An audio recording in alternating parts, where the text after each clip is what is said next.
Now, TMZ seems to be the only news agency that Thomas Markle has been talking to. Yeah, that's Why correct. is that? Why do you think that is? I think you'd have to ask Thomas that question, but if I were to make a guess, I think that it has to do with, we just were coming to him and looking to give him the chance to tell his side of the story. We have not paid him, we have not offered to pay him, and he has not asked to be paid. Sean, a lot of what he's doing, if he's speaking to you, it's to separate fact from fiction, Yes. to give him a voice. Exactly. I want to separate a couple of things.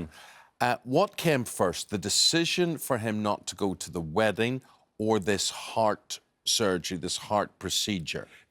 So it actually has moved back and forth. Yeah. He initially decided that he didn't want to go to the wedding, or that he would be bowing out actually from the wedding before he decided to have this heart procedure. Was that following the fact, all this controversy about these alleged paparazzi pictures, which turned out that had been set up? That is correct. He felt that he didn't want to embarrass the royal family. But what it brought was a lot of stress, a lot of strain, Yes. and then he seemed to have, do we know exactly what sort of heart condition he had, or did he take a turn, or what happened? He had ongoing heart issues, but then he had this heart attack a little over a week ago now. That was his second coronary. He had chest pains this week after he decided to pull out of the wedding, and then he went back to hospital. They ran some tests, and doctors advised him that he needed to have this. So unfortunate, and as she's saying today in this personal statement, now the important thing is her dad's health. Yes.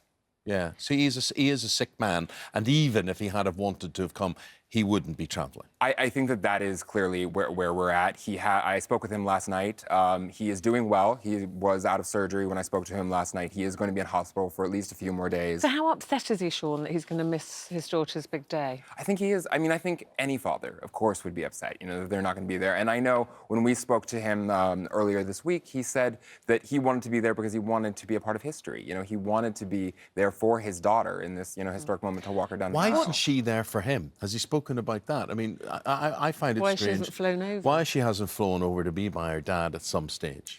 What he's told us is that Meghan did reach out to him on Monday after the news broke, after we, spoke with him, and she tried calling him. He didn't have his phone on him at the time, but when he got back to his phone, she had texted him. She said that she loved him. She said that she was concerned about his health, and she made it clear to him that she bore no ill will over the controversy involving the staged photos.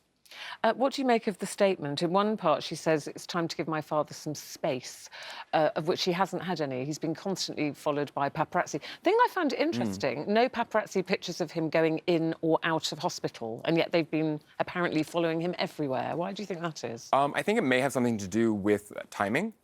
Because he went into hospital actually relatively early in this story. The surgery didn't happen until Wednesday, but he checked himself in on Monday for chest pains. Does he feel he's kind of been thrown under the bus a bit? He hasn't spoken to that and hasn't commented on that. When we've spoken to him about it, he didn't want to speak on that. But I do think that there is a missing, piece of information here. We don't know at this point yet what kind of communication Kensington Palace had with him, if offers were made for some sort of assistance and they were turned down, or if they weren't made in the first place. So there's still some... Do you actually know when Meghan last saw her father? I don't know when she last saw him, but I do know that they at least spoke on Monday. I imagine that they may have spoken since then, but I haven't been able to confirm that. You'd like to think so, wouldn't you? If you've just had surgery, you'd like to think that they have spoken. And I imagine this, to be clear, I also believe that this statement sort of indicates that she may have spoken with him.